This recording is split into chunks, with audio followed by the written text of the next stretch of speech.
Ladies and gentlemen, do not adjust your set. I am Hitman Kaz. Welcome to your official predictions for Hell in a Cell 2022. And of course, I'm not alone in this endeavor. Please welcome to the show the co-host, the humble man Gary. Gary, welcome to the contracts, man.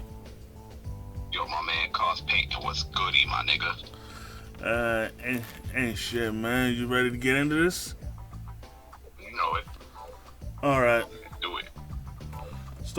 Starting off, we we have honestly, I don't know why, but I'm really not looking forward to this match anymore.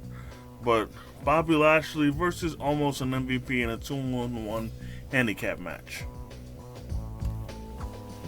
Honestly speaking, I'm looking forward to that match. Honestly, honestly speaking, I think I'd agree with you. You're not looking. You probably. I think I know why you say you're not looking forward to the match anymore because you would rather it be one-on-one him versus one of them.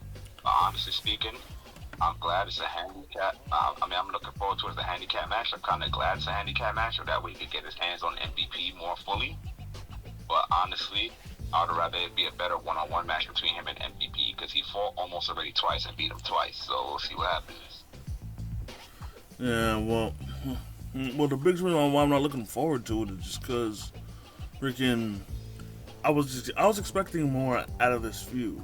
Like for one thing, I was hoping that almost would get maybe a clean win or two over Bobby Lashley.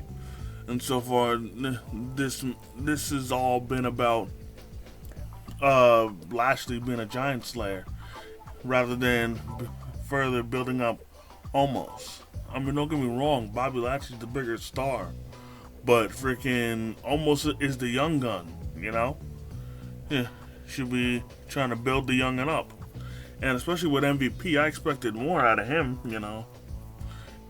Considering everything that he's done as far as building up, you know, the Hurt business and whatnot. Right.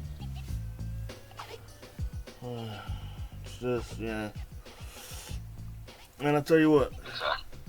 if MVP and almost win, then I hope that at the very most, uh, almost does a majority of the grunt work, and MVP hardly tries anything.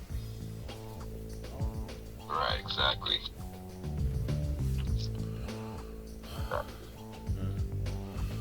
Well, moving on, we have uh, Ezekiel versus Kevin Owens. Uh, I'll admit, at first when Elias turned into Ezekiel, I I didn't really think much of it.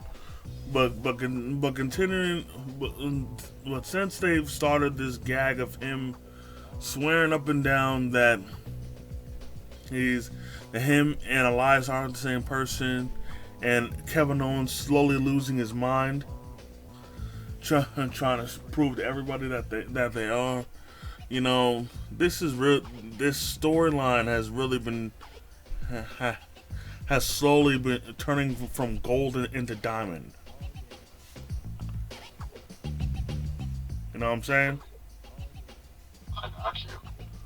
Cause like this has really been some great work, and you can't tell me that despite Kevin Owens looking like he's losing his mind, you can't tell me this man ain't having fun right now. Exactly. That's a fact.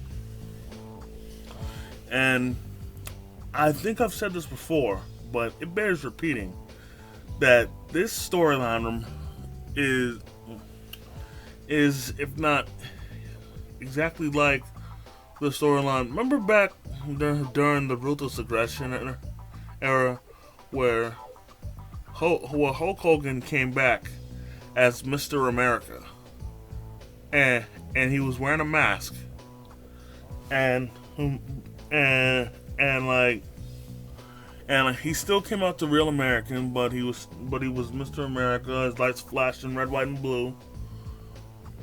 He wore a mask. He did all of Hogan's He did all of his mannerisms, Hogan, using the word brother and everything. But Exactly. but he swore up and down that he was not Hulk Hogan, and Mr. McMahon was trying like hell, going to absurd lengths to prove that they were the same person. Hell, even doing a lie detector test, but the lie detector test showed that they weren't the same person, just like this. But the thing is, both of them are being done the right way. Like this, I can't say enough about this storyline, man. I'm loving it. Right. That's a fact. I can't lie. I agree with you on that. And honestly, I don't care who wins, because as far as I'm concerned, man, this has been a great feud, and whoever wins, I hope they get a big payoff after it. Right. Moving on, because you didn't see SmackDown, this match was just made. Madcap Moss versus Happy Corbin in a no holds barred match. Now, don't get me wrong. I love Happy Corbin. That's my nigga. But this match should not, even though it's no holds barred, it should not be at Hell in a Cell. Here's why. And I'm sorry, but I also have to spoil a little bit of SmackDown for you, bro. But Okay.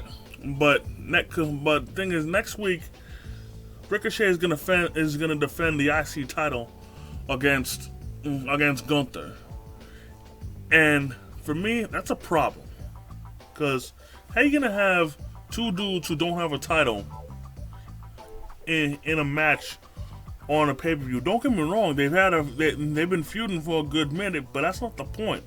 You're having to do a titleless feud, and I'm assuming the blow-off match, the final match of the feud at the pay-per-view, but yet you're gonna have a title match on TV. Freaking, like, for me, the no holds barred match should be on SmackDown, and then Ricochet vs Gunther for the IC title should be on the pay-per-view. Especially with how big of stars they are.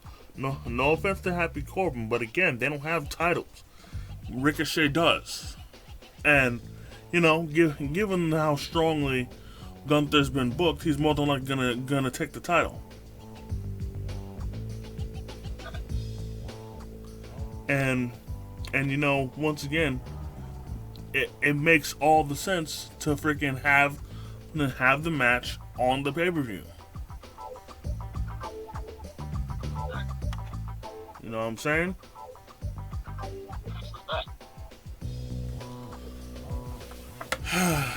But that's their booking, whatever. Now moving on, we have Cody Rhodes versus Seth freaking Rollins in a Hell in a Cell match. Now this has to be the final match of the feud. Honestly speaking, more than likely. And I mean, it's going to be a great match again, but because they both put on great matches. But what I think they're going to give Rollins to win this time, seeing as how Cody's beaten him twice already. It'll be a great match. They're going to tear it down like they've been doing. But they're going to give Rollins the win, if you ask me. Because as I said, seeing as how Cody's beaten him twice. Yeah. I definitely feel you on that. And yeah, given how good they've done in the previous matches, I'd say now, since now now it's in a special match, Hell in a Cell, it can only be getting better. At least I hope. And for me, at this point, I'd say this has to be the end of the feud because I don't see a way of them continuing this storyline at all. Because Rollins and yeah, Rhodes. yeah, because this just has to be the final match. You can't have a match as big as a Hell in a Cell match and then still continue the feud. Exactly. Yeah. And yeah, it's a toss up for me as far as who's gonna win. But hey, I'd say give it to Seth since he's lost the first two. Right.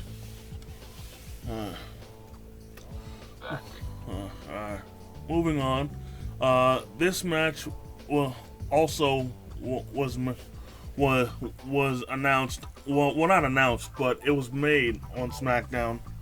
Ronda Rousey defending the SmackDown Women's title against Natalya. Now Natalya won the right to the title match because there was a 6-pack challenge on SmackDown. I'm sorry to spoil it once again, but there was a 6-pack challenge. Natalya versus Shayna Baszler versus Aaliyah versus Shotzi versus Raquel Rodriguez. Actually, wait, that's only 5. My bad. And actually, freaking, she won in a pretty sneaky way. Because what happened was, at the end of the match, Raquel Rodriguez hit the Chingona bomb on Shotzi, but she didn't. But before she could even think of going for the pin, Shayna caught her lacking and put her in the Kirifuda clutch. But while Shayna was busy trying to put her to sleep, that's when Natalya snuck in the ring and pinned Shotzi while she was still knocked out. Pretty clever way to win the match and win the title opportunity. Now, this actually reminds me of Unforgiven, I think 2008, where there was the 3 championship scramble matches. Take you back to the World Heavyweight Championship Scramble, where Chris Jericho was the last person to enter the match because they all entered at different intervals, and he was unexpected to enter the match, especially considering the fact that he just finished getting his ass kicked by Shawn Michaels. And when I say this dude was battered, this dude, don't get me wrong, I love Chris Jericho. I love him. Greatest of all time. But, Jesus, Shawn beat the brakes off of him. Good Lord. Because they had an unsanctioned match in the, a little before then. And it got to the point where Shawn was still wailing on Chris Jericho, punching the shit out of punching him while Jericho was knocked out.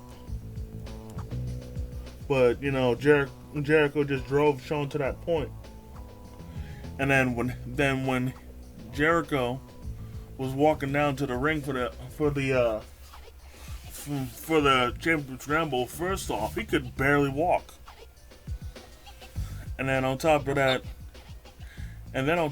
he had some mean looking welts on his back. That shit. Yeah.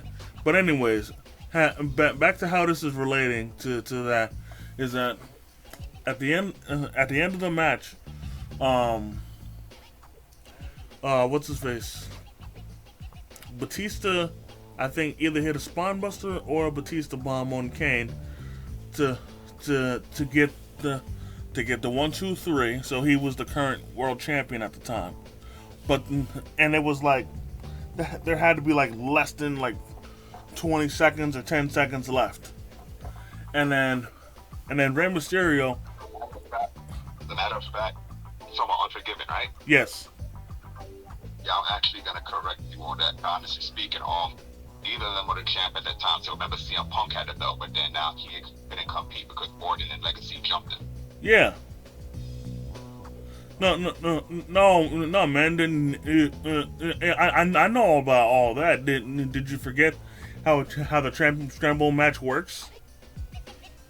Yeah, I remember how it works. Yeah, I'm saying during the match, Batista got the 1-2-3. Well, so he was the current world champion for the match, and there had to be like less than 20 seconds, 10 seconds left. Then Rey Mysterio tried to hit Batista with a Hurricanrana, to which Batista caught him. And then during all that, Chris Jericho snuck in the ring and pinned Kane. And then after he pinned him, there had to be like at least 5 seconds or less as the clock counted down. Then the clock struck 0, and Jericho won the match and the title. Yeah, that, and like I said, that's how that was relating to how Natalya won. All right. Yeah. Now, as far as this match goes, I think honestly, I honestly think because this match was made at the last second, no one's gonna care about this match. No offense to both women, they're great, but no one's gonna care about this match just because it was made at the last second, just so Ronda would have a match at the pay-per-view. But who knows? They might still put on an underrated match, Right. But I'm gonna still give it to Ronda, because no offense to Natalya, I see no reason for her to take the title off of Ronda right now. I understand perfectly. I mean, unless the following SmackDown they make reference to how they were friends back then and whatnot. But for now, yeah, I don't see any reason.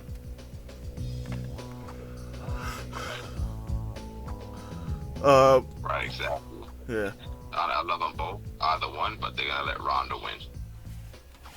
Yep. Moving on, we have Theory defending the IC title. I mean, the US title against Mustafa Ali. Now, I'll admit, Theory's been stacking the deck against Mustafa Ali for a good minute. Putting them in impromptu matches, or putting them in lopsided matches, or to straight up beating the crap out of them. Exactly. But that's right. Yeah, but I'll say this: if Theory wins, then that's it for Ali. Exactly. Either he's gonna have to try and build, rise through the ranks again, or he's just gonna fade back into the locker room again. Exactly. Because at this point he should win the title, just because of how much Theory's been ducking and dodging him. But exactly. But part of me doesn't want Theory to lose the title just yet, just because one because of how young he is, and with how young he is, he has tons of potential, and there's a lot of upside to him, despite what people may think, Right, exactly. And honestly, with how much people, doubt Theory or think he's in skill, that really makes me feel that he is so dangerously underrated. Right. Cause Exactly. yeah, cause I don't know if you know, but if I'm not mistaken, he won the world title back in Evolve, you know, and Oh, exactly. sure, Evolve was an independent company that got bought by WWE, but still, he was doing his Right. he was doing his thing there, Exactly. and and anybody that watch and that's watched Evolve and NXT should know the kid's skills are for real, man. He can get it done in the ring. Like, take away all of his goofy antics and shit, all the selfies. He will throw down in the ring. You put him in that ring, he will put on a show. Oh, of course. And don't get me wrong, I like Ali, but as far as this match goes, it's A-Town down. Yeah, honestly speaking, I'm cool with either one who's winning, but yeah, it's gonna be Theory winning that shit. Alright. Moving on, we have uh uh Bianca Belair defending the Raw Women's title against Becky Lynch and Asuka in a triple threat match. Now, I will. Honestly, Okay, go ahead. Sorry. love all three, but I want either my girl Bianca or my girl Becky to win. Yeah, you don't want Asuka. You don't want Asuka to win. I wouldn't mind Asuka winning as well. I wouldn't mind. Well, from I like Asuka. I would want her to win. I want either one of them. I mean, for me, I only want Bianca to retain. That's it. I mean, don't get me wrong. I ain't got a problem with Becky or Asuka, but I want Bianca to retain. Biggest reason is because the whole feud itself seems to be centered around more of Asuka and Becky, whereas Bianca, despite being the champion, she's been in the shadows. Right. So for me, I want her to win, just so the spotlight will be put back on her, because she's the champion, Exactly. But I will say this: I'm glad that I'm happy that Asuka brought back the Mist, despite being face. Oh yeah, of course. Because back when she did it as a heel, it was great to see. That was that in my opinion was a tribute to Yoshihiro Tajiri and of course the Great Muta. Right. But seeing her do it as a face is great as well. But Exactly. and don't get me wrong, I know her English isn't the best, but part of me is starting to get tired of hearing Asuka shouting to the mic.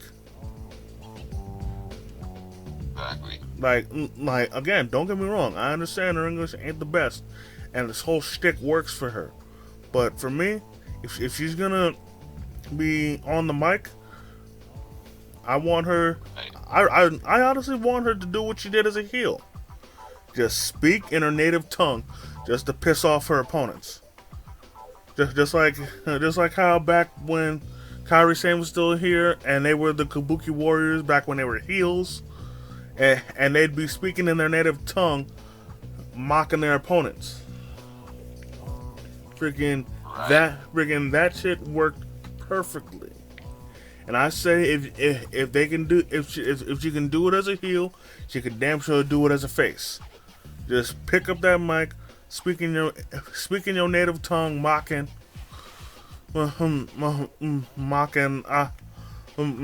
Becky, and it's perfect. Exactly. And honestly, I'll be honest, I'm completely sick of the nobody's ready for Oscar thing because she's not undefeated anymore. So like that nobody's ready for her thing, it it it, it really shouldn't exist anymore because the the the mist because the mist of who can beat you or how unstoppable is she is gone because you've been beaten before. Exactly. But hey, and I'll tell you what, when Bianca retains, when Bianca retains, I'm hoping that Becky and Asuka continue feuding themselves, and Right. then a new challenger will step up to face Bianca. But I really want Becky and Asuka to continue feuding against each other, just because they have something going. I want them to keep building on it because it's getting good. Uh, But but overall, I still really want Bianca to retain. oh, I can't blame you for that, bro. Then yeah, and finally, the, this match I'm looking forward to the most: Finn Balor, AJ Styles, and Liv Morgan versus the Judgment Day. Now, Oh yeah. now I don't care how many times they've won. For me, the Judgment Day's got to win again. Of course. I've been loving their work. They've been Edge's work has been impeccable. Freaking, he, in my opinion, I can only compare to Chris Jericho as far as reinventing himself, despite his Hall of Fame status. Right. Because he's reinvented himself wonderfully. This has been nothing short of excellent. And Exactly. and also, this dude is such a cock tease on Twitter and IG. Because instead of like saying stuff or saying like cryptic messages to fit his character, all he keeps doing on both his Twitter and his IG is just keep posting pictures of random wrestlers, just to tease us, just to taunt us. As far as thinking of potential people to join the Judgment Day, because he said that as far as people joining the stable, it's it's still open. So, and then with him constantly putting up those pictures, keeps, like in my opinion, he just keeps taunting us, and keeps making us think: Are they gonna join? Are they gonna join? Are they gonna join? And for me, it's starting to drive me crazy, man. Man, like at this point, this boy's torturing me. Me too. Now, hopefully, I'm hoping of one or two things. Either one, I'm hoping that Ciampa joins, and if not Ciampa, then I'm hoping that Finn Balor turns on Styles and Morgan and joins the Judgment Day. Right. Exactly. But I'll tell you what, it'll definitely be left field if either Styles or Morgan turns on them and joins. Exactly. I'm crazy. I mean, personally, if Liv joins, what she needs to do is low blow one of them, and then go over to their side. Yeah, that's the truth. Honestly. Like, either Styles or Finn Balor have to get low blowed. And then on top of that, after she low blows them, she's got to look them dead in the face. Similar to how when China turned on Triple H, back when they were in DX, and she low blowed him, and he was looking at like what the hell? What'd you do that for? You know? Exactly. Exactly. But yeah, regardless, I want the Judgment Day to win. You know, that's it. No, nothing more, nothing less. Or wait, better yet, have either Styles or Balor turn on them and have them join the Judgment Day and have Edge avoid participating in the match.